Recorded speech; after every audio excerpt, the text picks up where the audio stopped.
come up and visit with us. What? Yes, ma'am. Thank you, sir. Thanks for the kind introduction. Good afternoon, everyone. As said, I'm Patrick. I work at Scott+Scott. We're based out of Connecticut, New York, San Diego, London, and Amsterdam. And we are, that's us. We are one of the firms prosecuting the case against the Big Four that RCAF and others filed in April.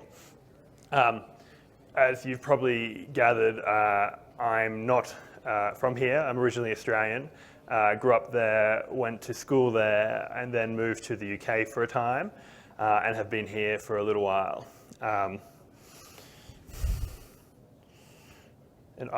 So Scott+Scott and myself are a predominantly plaintiffs firm, as we act for people on the plaintiff side of the V, and we tend to focus on antitrust litigation. That's sort of our core specialty.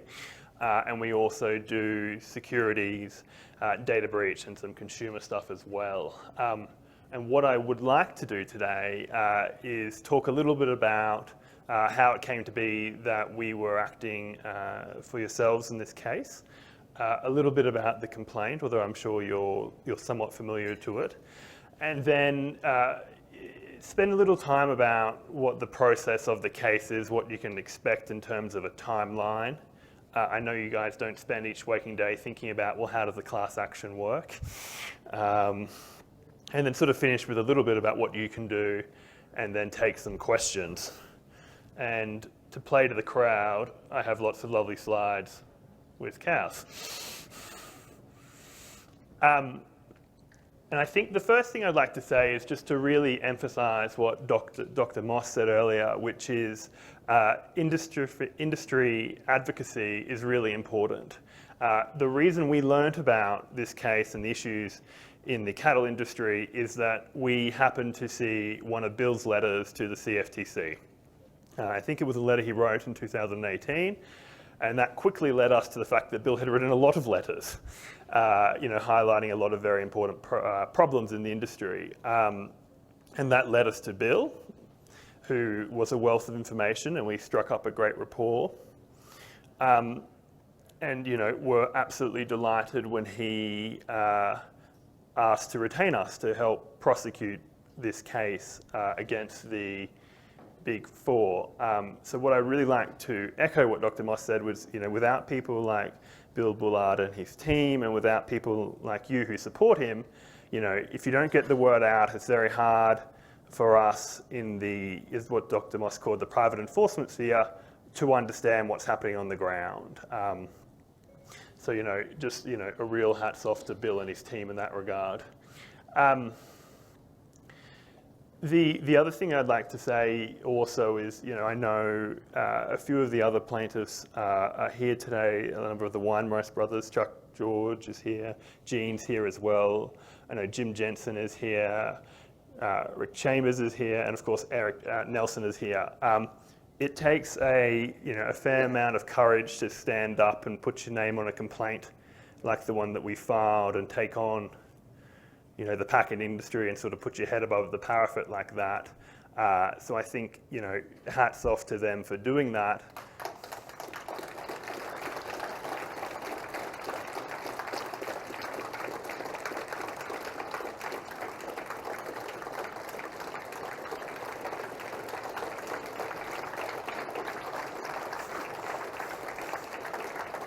I think one of the things that struck us, and I was talking about this last night when I was asked, why did you want to take the case? The first is a self-interested one. We think it's a good case. We think it has a reasonable prospect of success, and that is what we look for as plaintiff lawyers. But more importantly, from a professional, standpoint, it's really satisfying to act for an industry and for a people who are, good, honest, hard-working folk who are the backbones of their communities and are looking to preserve, those businesses for future generations. And I think one thing that really ran through all the people we've spoke to is that desire to preserve that opportunity for future generations. And I think professionally that's very satisfying to think that you're playing a very small part in sort of helping that goal. So talk a little bit about the complaint. So who are the defendants?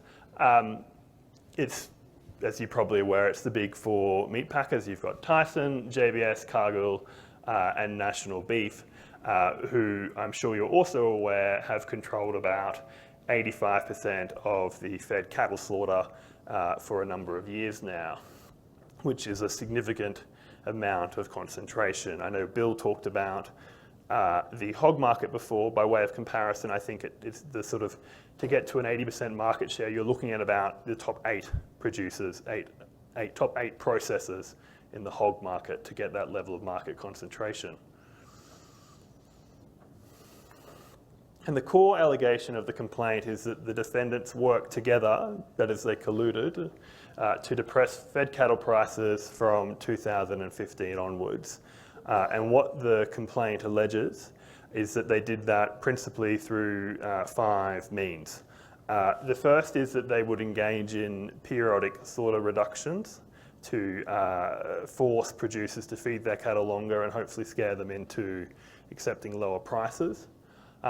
And during those periods, we say in the complaint that the reduction in slaughter was fueled predominantly by a reduction in the purchase and slaughter of cash cattle.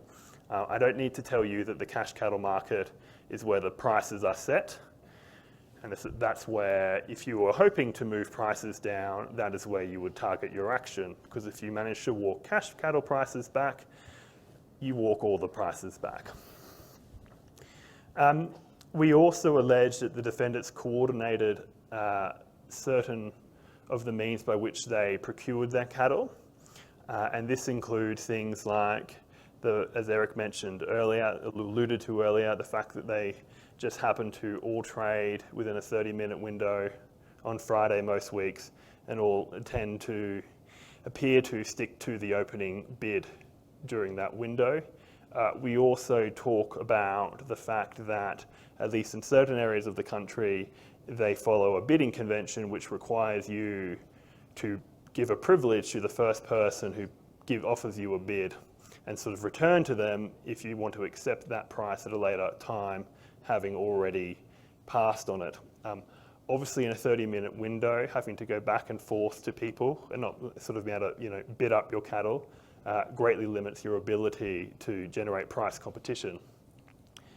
The other 2 things that we allege in the complaint is firstly that at least certain of them were importing cattle at prices which didn't make sense.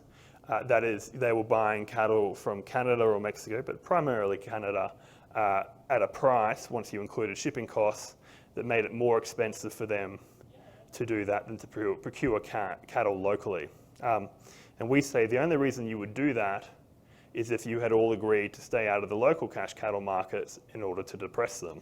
Because why would you take a loss on imported cattle if you knew that your competitors were going to bid up the local Nebraska market and therefore you were going to suffer a loss on your Ford and formula contracts anyway?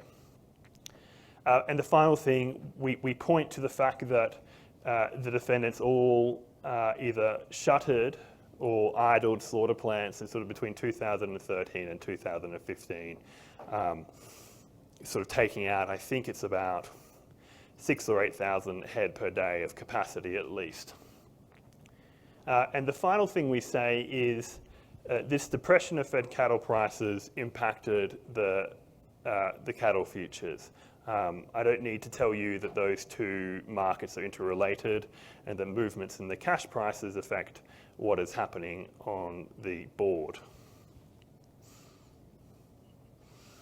I thought it might be useful just to talk briefly about this idea of sort of periodic slaughter reductions.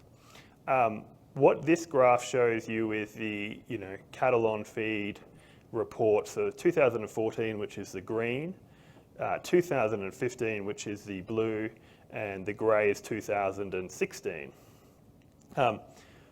Obviously, we're all aware that with the droughts in 11 through 13, you have somewhat of a liquidation of the cow herd, and that sort of fed into the price rises that we see in 14. And you're also probably aware that sort of from 14 onwards, you see a rebuild of the cattle herd, and in particular, the sort of both cattle being, in terms of the heifer retention, obviously decreased, and they started getting more head through the door. So what you see in here is that sort of in each year from 14 onwards, you have an increase in the available supply of fed cattle.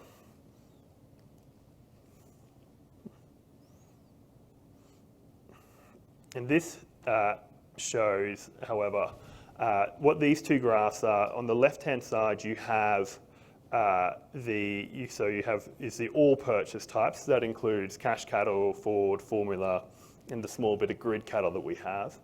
And the yellow graph is the price of those cattle combined, the sort of weighted average, down through 2015. I'm sure you're all very familiar with the downward push of prices over that year. Then on the right-hand side, you have the same graph for cash cattle. That yellow graph is the same price for cash. And these bars represent sort of monthly fed cattle slaughter. The blue is sort of the 5-year average from 2010 to 2014. The green is the slaughter in 14, and the red is the slaughter in 15. Now, if you recall a slide ago, we see that there is a greater availability of fed cattle in 15 than in 14. So you would expect, for most months, a higher volume of slaughter. What you actually see is that particularly in the second and third quarters, you have a 7% year-on-year decline in the number of cattle slaughtered. And that's driven by a 22% decline in that same period in the amount of cash cattle slaughtered. What happens? Well, I'm sure you're all aware of what happens with market access risk. Prices tend to drop because you're worried about getting your cows on the hook. So you start feeling like you have to drop your prices. So what you see over those summer months is that they stopped buying cash cattle, and it's remarked about in the press and the news, people like Cassie Fish at the time talking about all of the major producers being out of the market for weeks on end. And prices start to fall. And then by about September and October, you have a sort of glut, and the market's very uncurrent. And at that point, you start to see an unseasonal increase in the slaughter. Having backed up the market, having pushed the prices down a level, the packers then all enter the market at the same time to reap the margins that they have made for themselves. A very similar thing happens in 16, where again, despite the fact that cattle supplies have again gone up over 2015 levels and certainly above 14 levels, over the summer months you again see a decline in slaughter rates as compared to 14 levels, and then with a sort of an unseasonal push up through the back end of the year.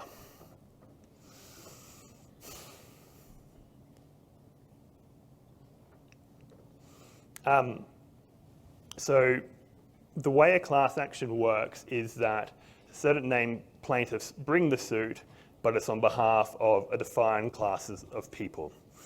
There are two classes represented by our action.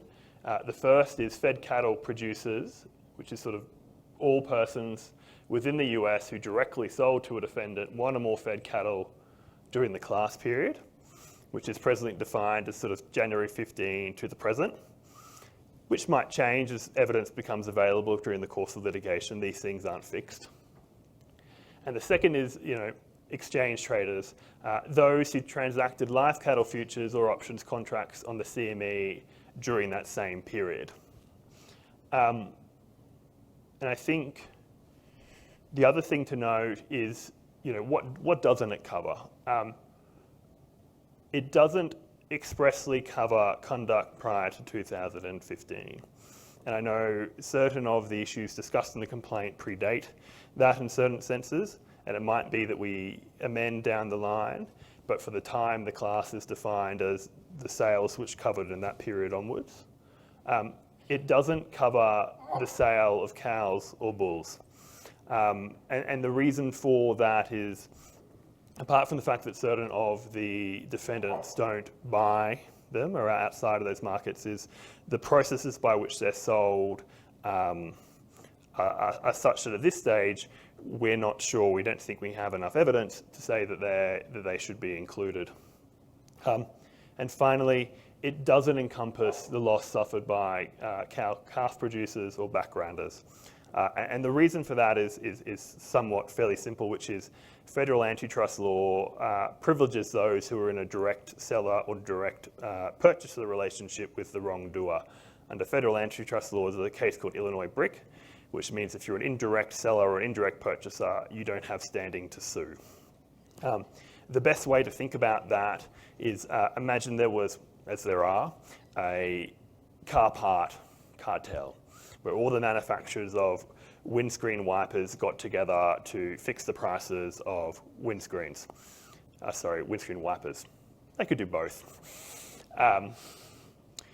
They then sell those to the original equipment manufacturers, Ford, GM, and all the other manufacturers, Daimler.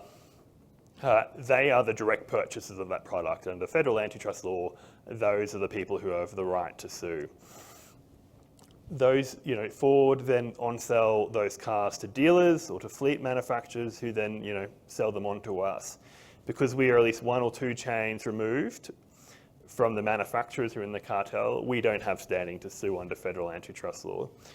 In the same way, those who sell their calves to a feedlot who then on-sell them to a packer, unfortunately they don't have standing to sue under federal antitrust law. What I'd like to do now is talk a little bit about case procedure, which always gets the convention going.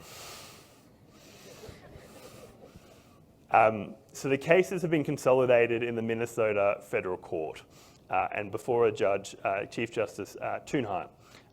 He's a very well-regarded judge. He's very fair and even-handed.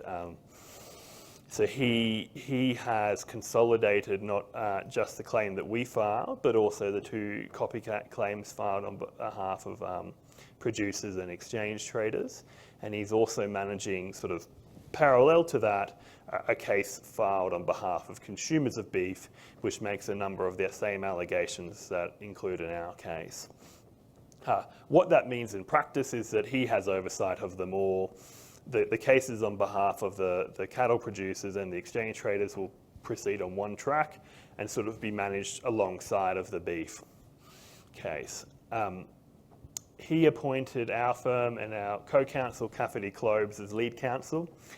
What that basically means is that we are the attorneys with, responsibility for the class and to act on behalf of the class and to make the decisions. And we're working with a firm, Robbins Kaplan, who's our local counsel, which is, in practical matters means that they're also another very important firm helping us guide this case. All three firms have both a great experience and a great track record in bringing these types of complex antitrust suits. If you recall back to Diana Moss's slide she had up on earlier about the amount of monies recovered in the past 5 years on private enforcement, that same report that she draws from confirms that I think our firm had both the second, third, and maybe sixth highest settlements in the period. I think we recovered $2.3 billion for uses of foreign exchange, about $500 million for people who buy certain derivatives, and also about 600 million people who suffered from a private equity cartel a little while ago. Robbins Kaplan are in the process of having, I think it's a $7 billion settlement approved for merchants who suffered loss as a result of the interchange fees that Visa and MasterCard apply. And Cafferty Clobes a while ago recovered a lot of money for soybean CME users. So it's a good bench. We think we're a good team and we're delighted to be involved in the case. In terms of timing, It's very hard to predict how long these cases last. Sometimes they can resolve themselves quickly if people, want to settle. Other times they can drag on for years. That Robbins Kaplan case I just mentioned took the better part of 10 years to get to the point where it is now.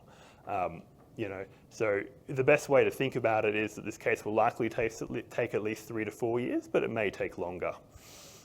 The first significant event in the case is the motion to dismiss. You may have seen in the press recently that the defendants are due to file their motion to dismiss. I think it's September 13th. By that, they will argue that we have failed to state a case on the face of the complaint, which basically is, the argument is you haven't pled enough facts which raise a reasonable inference of a conspiracy. We will get a chance to respond, and currently there's a hearing scheduled for January in Minnesota. We are quietly confident that we have a good chance of getting past that, and we're sort of looking forward to that, because once that is done, we'll be able to move into discovery. So this is a stylized graphic of how a federal court class action tends to work. So far we've filed the complaint. The case has been consolidated before the court with Scott+Scott and Cafferty appointed as co-lead counsel. We filed a consolidated complaint, and right now we're up to the point where the defendants file their motion to dismiss. Now, after the hearing, the judge will take some time to render an opinion. Judges vary, and it varies by case to case depending on their workload and the complexity of the case. But it's not uncommon for a case like this of this complexity for the judge to take 4 to 6 months. So in all likelihood, we won't receive a decision on the case until sometime in the middle of next year. Assuming we prevail, we will then move into discovery. And discovery, as you note out of here, is where both parties have to exchange relevant evidence. And that comes via a variety of forms. Firstly and most obviously, it's exchanging documents in your possession which relate to the litigation. And that includes hard copy documents, emails, text messages, social media, to the extent it's relevant, recordings of phone calls. Pretty much any type of recorded information is potentially discoverable. The second aspect of discovery is the deposition process, whereby you get to ask witnesses from the other side questions under oath, which is a very useful tool to start to uncover what it is you think that the other side have done. And the final is the court interrogatories, which is a fancy word for being able to ask the other side written questions to which they have to respond, again, under oath. Discovery in a case like this typically lasts about 12 months. And then once you get out of discovery, what happens is the next 2 big motions before a trial. And that's a motion for class certification and an application for summary judgment. Courts sometimes take the summary judgment application first, sometimes they take the class cert first, sometimes they hear them together. The motion for class certification is the is the plaintiffs making an application to the court to say, court, this is the type of case that is suitable for resolution on a class basis as opposed to an individual basis. And the argument basically is, common issues predominate. It's more efficient to resolve this issue of whether or not there is, anti-competitive conduct and harm caused in one proceeding than having multiple proceedings. The defendants typically argue that the uncommon issues predominate, and that what they'll say is that the manner in which individual farmers or producers lost money or allegedly lost money is too different to be able to come up with an aggregate damages award. And that is sort of and it becomes a battle of the experts. Basically, we'll submit a variety of expert reports, they will submit a variety of expert reports, and it will sort of be duked out before the court. The summary judgment application is sort of the next step up from the motion to dismiss. So in a motion to dismiss, we just have to show that there's a reasonably plausible argument that we've pled enough facts to show a conspiracy. A summary judgment asks, have we sufficient evidence that a reasonable jury could find for us? Is there a reasonable dispute of fact related to the matters at issue? So that involves us and the defendants producing all the discovery that we found that we say is helpful to our respective cases, and the court having a first look at it to decide whether or not it should go before a jury. Again, those decisions take a little while to rule upon. They're complex. And then assuming you get past both of them, you then start moving to, You then start moving towards the pre-trial motions and the pre-trial hearings, which is all about organising the trial. And then you have the trial itself. For a case like this, I would expect a hearing of at least sort of 6 to 8 weeks, but it will depend upon the judge's preferences. And then you have a verdict. And that typically in cases like this, most antitrust cases don't go to trial. There is a resolve by, either the case settles or, the plaintiffs lose at either the motion to dismiss or summary judgment stage. But you can never say never. Certain cases do go to trial, and I wouldn't be surprised if this was one of them. So how does the case resolve? Hopefully it resolves with a recovery, by which we get some money back for the two classes of plaintiffs, and that can either happen by a settlement or via a judgment if the matter goes to trial. If that happens, what the court then has to do, or what we have to propose, is a means by which we distribute that money to all the people in the class found to have been impacted. So what happens is the plaintiffs propose what's called a plan of distribution, which is basically a scheme by which people can submit evidence of how many cattle they sold or how many contracts they bought on the CME, and then we allocate to them a portion of the settlement. And that's administered typically by a third party with experience of those types of claims handling processes. And as you might expect, the court scrutinises that quite closely. Before the court approves it, class members are given an opportunity to object and to pick issues with any aspect of the settlement or the distribution plan. And they're also allowed to opt out. They can decide, actually, that settlement's not for me. I don't want any part of it, or maybe I want to go off and I'm going to try my hand to litigate this by myself. And the court at this stage will also likely award counsel fees and repay hard costs. We are acting on what's called a contingency basis, which basically means that we are fronting the costs and expense, both in terms of our time and labour, but also expert costs, court costs, etc. And then what happens is that the court then looks at what we've done, compares it to past cases, and awards a portion of the recovery to us. Again, the court owes a fiduciary duty to the class, and obviously, scrutinises those fee applications quite closely. What happens if the case doesn't win? Well, as I just said, we're carrying the can on this. So if the case fails, the plaintiffs aren't going to end up with legal bills, and we are responsible for all the expenses of the case that has been incurred.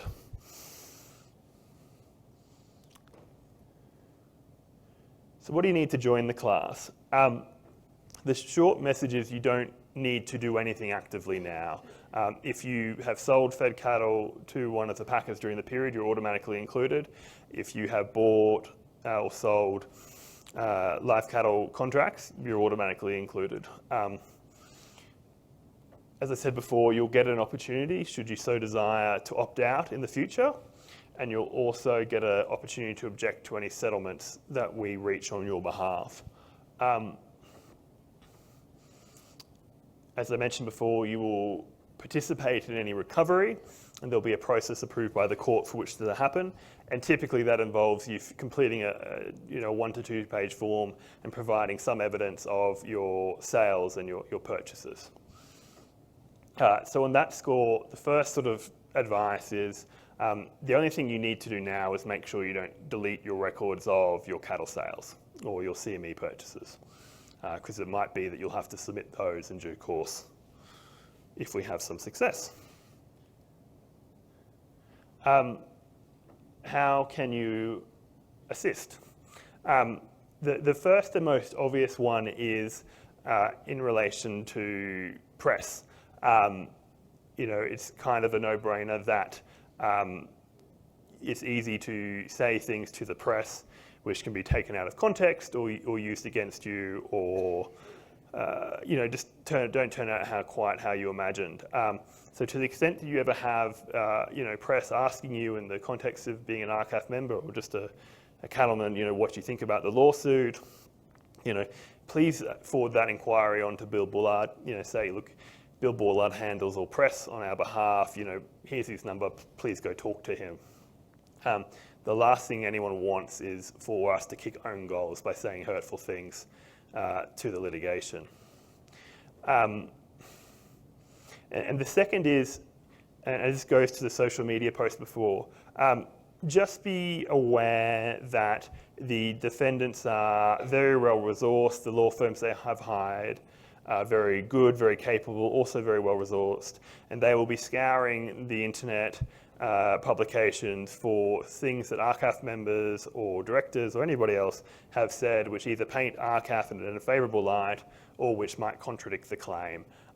So I would just always organise, urge a degree of caution what you say on social media. And if in doubt, feel free to get in touch again with Bill and Tatum, and they can put us in touch, and we can help you out there. And finally, and perhaps most importantly, if you're aware of something that you think that the defendants have done which you think is suspicious, or that speaks to coordination, or that you think you're just curious about, don't hesitate to pick up the phone to Bill or to myself or to anyone from our team and ask, well, Pat, I saw 2 field buyers do this the other day. Is that relevant? Maybe it is, maybe it's not, but it's by talking to people on the ground that we're able to learn and gather the evidence that will support this case. So if you have something that you think is relevant, and maybe it's not to do with this case exactly, you should feel free to ask, because there's no harm in asking. Only good can come from it. So I would encourage you all to do that.